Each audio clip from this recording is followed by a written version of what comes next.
Hello and welcome to the International Pentagon Challenge. My name is Kyanite and together we'll be embarking on a very special Football Manager journey where we'll aim to try and win every major international competition in all 5 continents, forcing our hand to play with hundreds of different types of players and most importantly hopefully create loads of awesome different types of tactics along the way. Once that's complete, only then are we allowed to set our sights on the biggest of all goals, the FIFA World Cup. How many nations will we have to manage until we work our way to the top? How many dodgy names will we have to pronounce along the way? So hit the like button, hit the subscribe button, and hopefully we're going to have a lot of fun along the way. Okay, hello everyone and welcome to episode 64 of the International Pentagon Challenge. So here we are, the 2030 World Cup. We've made it somehow past the group stages as Egypt, and we now find ourselves playing Italy in the last 16. Are we going to win? Probably not, but I'm really looking forward to locking horns up against Fabio Cannavaro. Okay, so major problems for us at the moment because Adil Ramsey, who normally plays left wing for us, is suspended, and we're very, very tired as opposed to Italy. Now that comes down, I believe, to the fact that I think they've had an extra day to rest as opposed to us, and also the fact that their players are just significantly that good that they can obviously handle, you know, the pace of the World Cup and can just recover faster. It's that simple. So in terms of how we're expecting Cannavaro's Italy to play, it's really interesting to see that they brought in 2 different central midfielders here, but they're still world class, as you can see. Konare, 154 centimetres. He's like a toddler, this guy. Not brilliant jumping reach. I think actually will work pretty well for us.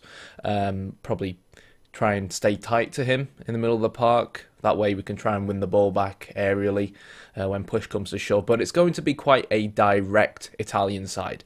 D'Amico's going to be more of an inverted winger on the left-hand side, which I think will work well given that he's up against Abderraouf, who's an inverted fullback. Farouk has had to come in for Siam because Siam's only on 73% condition, but I'm not really too fussed because most of their goals have come down the right-hand side through Mascarello, who plays for FC Bayern and is valued at 81 million, which tells you how good he is. He is tired though. But generally speaking, Farouk is going to be mainly focused on defensive duties, so it's not the end of the world that we took out Siam, who's probably on par with Farouk in terms of defending, but much better going forwards because we're not really too fussed about going forwards. Saber is going to come on as a what they call now inside forwards. Let's see, let's hope he can have an impact, and that's going to be it really. So we're going to look to be narrow, we're going to look to be tight, we're going to look to defend deep because we know they're going to be defending deep as well, and we're just going to let the game progress. We've got an extra man in the middle of the park, see if we can hold on to the ball and hopefully soak in the pressure, because the Italians are a counter-attacking side. They've got a lot of quality. If we can stop the playmakers in the middle of the park, playing the direct balls forwards towards the front 2, and hopefully having the defensive midfielder and defending deep within our regards will help us do that. We can hopefully then transition pretty well and get the ball wide. So these are the changes that we've done. Obviously Abderraouf has been toned down a fair bit. Farouk as a fullback on defend. Saber has now moved forward to become the inside forward. Saeed is actually going to be a complete forward rather than a poacher. Hopefully that'll kind of get him or promote him in terms of wanting to hold on to the ball. Team instruction wise, obviously we've made the changes you probably expect. Counter mentality, slightly deeper defensive line, reduced our closing down a little bit just not to tire ourselves out as much, and we're looking to basically exploit both flanks, clear the ball to both flanks and try and transition like we were doing against the Russians. We're not going to have a lot of possession. We're going to concede a lot of chances. Whether those chances end up being goals, I don't know. We'll have to wait and see. But, you know, I feel like with the changes we've made, hopefully it solidifies us a little bit better. We've got not only man marking on the wide men, but I also have Subheat and Shoti also man marking their 2 central players, which will hopefully leave us with this extra man here who can be a pivot for us in terms of looking to kind of not necessarily play out the back, but giving us that extra person in the middle of the park and help us with the directness that the Italians will more than likely have. So that is going to be it, really. That is the game plan, unsurprisingly. Now it's just a case of tweaking as we go along.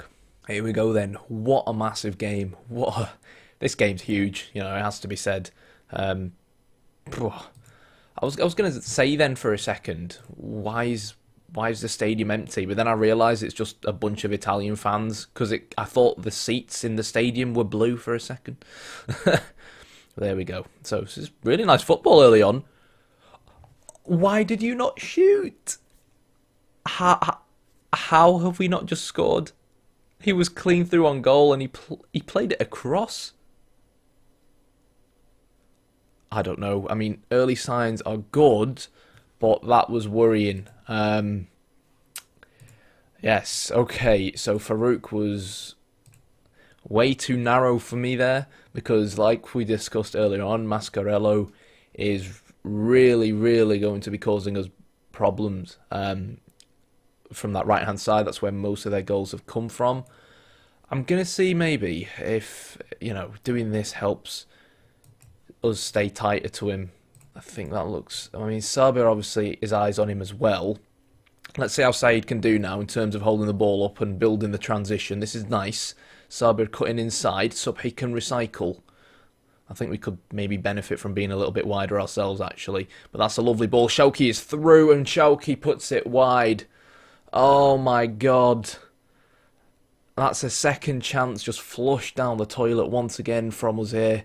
And oh my god, that's a phenomenal save. But it's Manuzzi again. He's actually in the running for the golden boot, or whatever it's called, in terms of becoming the top goal scorer. But now we're counter-attacking. What a game this has been so far. Said, left-footed, tries to cross the ball into the box, but Donnarumma and co are going to pick up on it.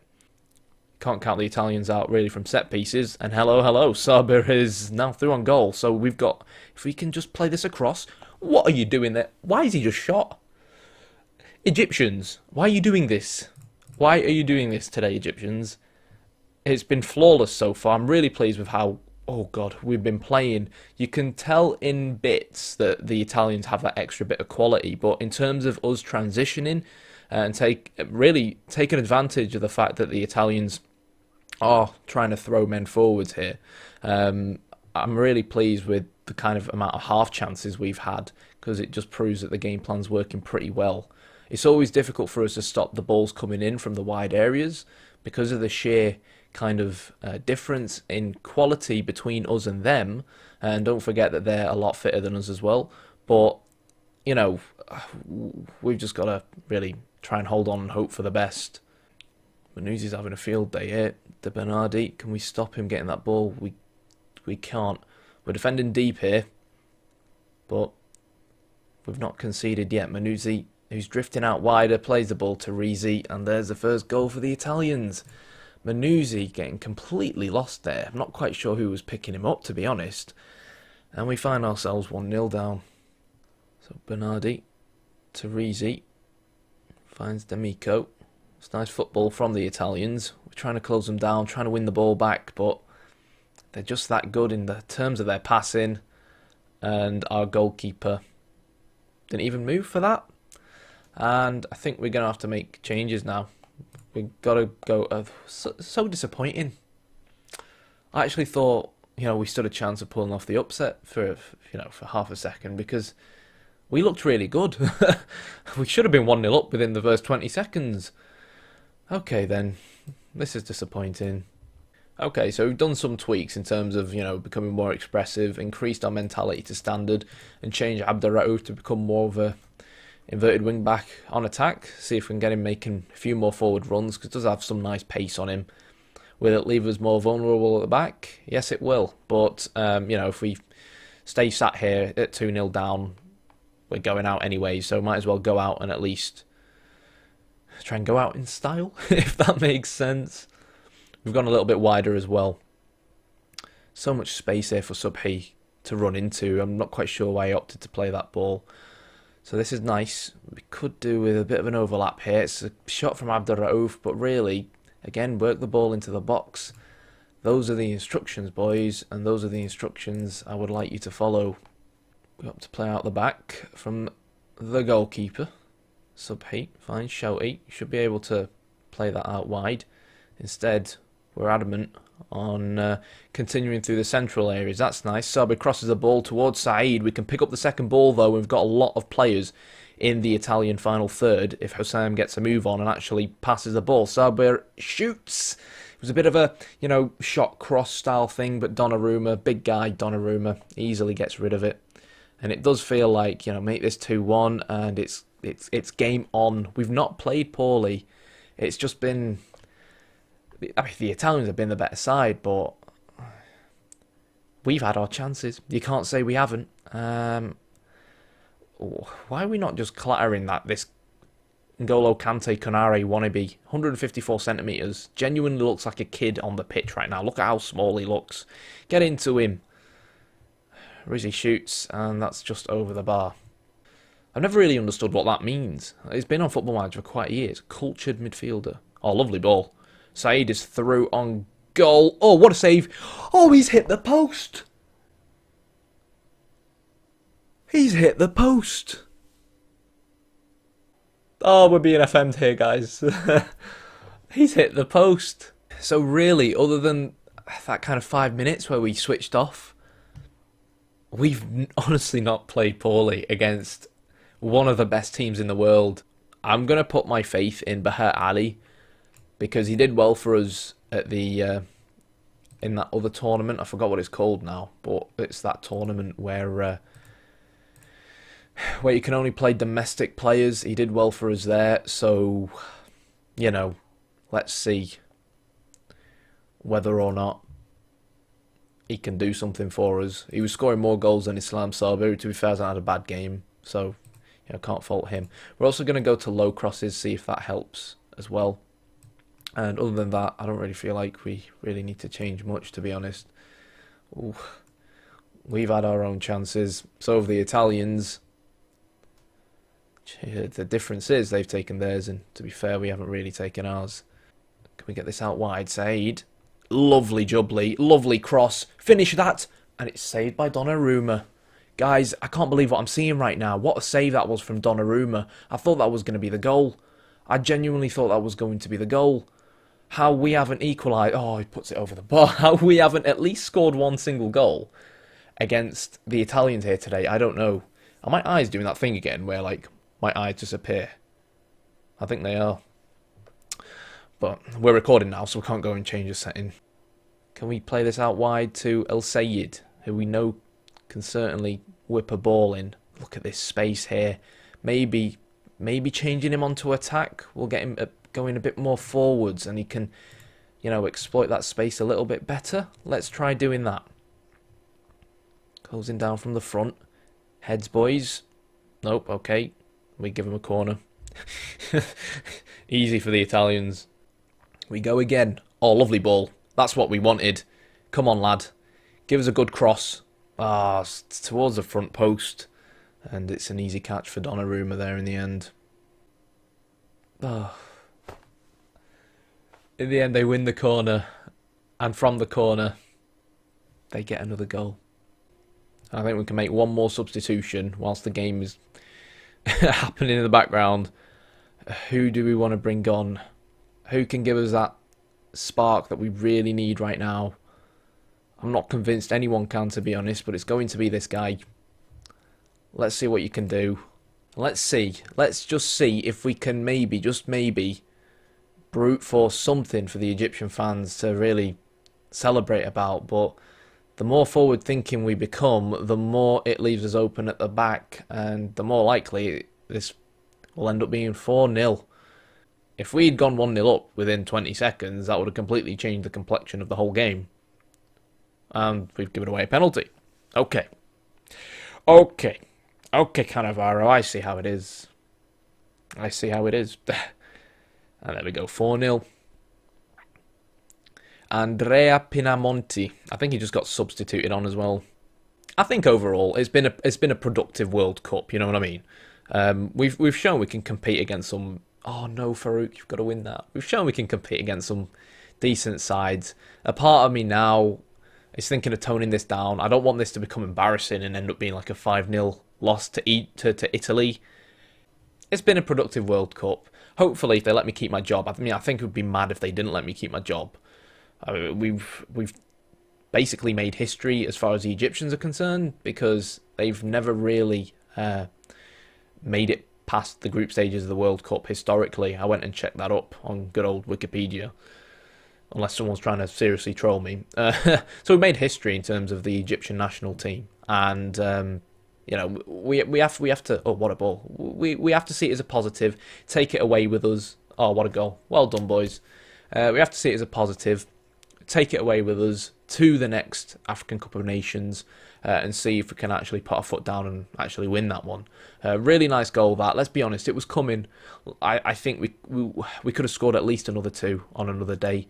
But the Italians, they got fortunate with some of their goals, and yeah, poor defending from us. I felt like the game plan we came into the game wanting to play was working really, really well, and we still see the direct balls working pretty well as well, but we just lack that extra bit of ability to pass the ball into the right area, which really I think is letting us down. Oh, wow. Not 6. Really? Really? Have we really been that poor throughout the whole game? Like, considering we're the Egyptians, they're the Italians. They've been absolutely lethal in terms of going forwards. It seems like every other shot they have on goal is a goal, and on the other hand, we weren't able to take our chances. It's probably going to be the last kick of the game. Can we get another consolation? We can't. Got all those players to aim for, and instead it somehow manages to go to the head of the defender. I'm not quite sure how we've conceded 6 goals. One was a penalty. I mean, that final goal at the end was our fault for giving the ball away. And was it really worth going more attacking? No, I think it left us more vulnerable at the back, and it made the scoreline a bit worse. But we were out and out. And yeah, that is it for the 2030 World Cup. Humiliation for Egypt. Okay, so as we can see, somehow Colombia won the World Cup.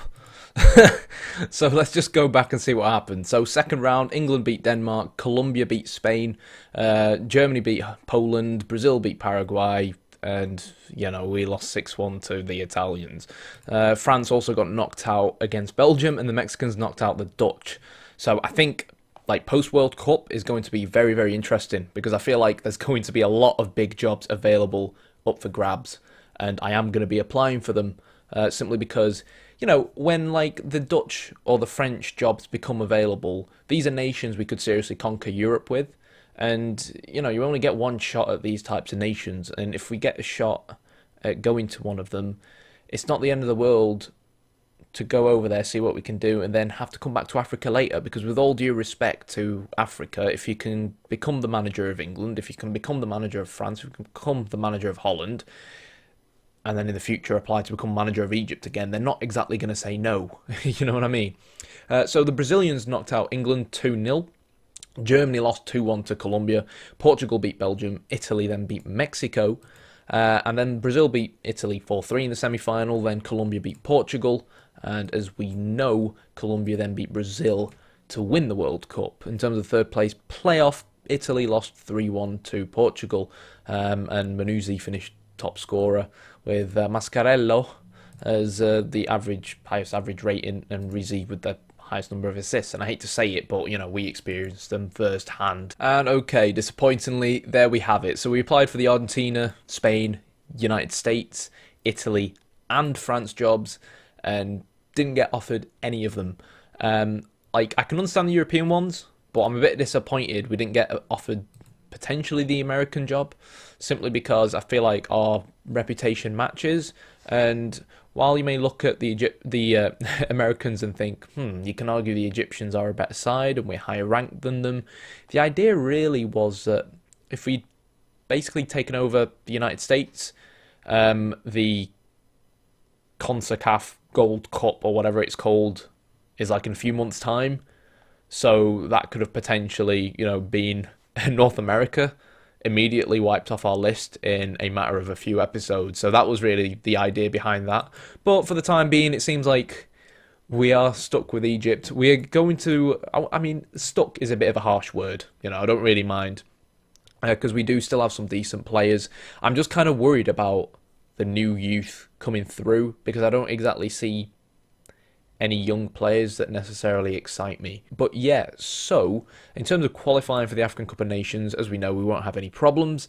And I can hear my cat's bell outside my room, which means it probably wants to come inside.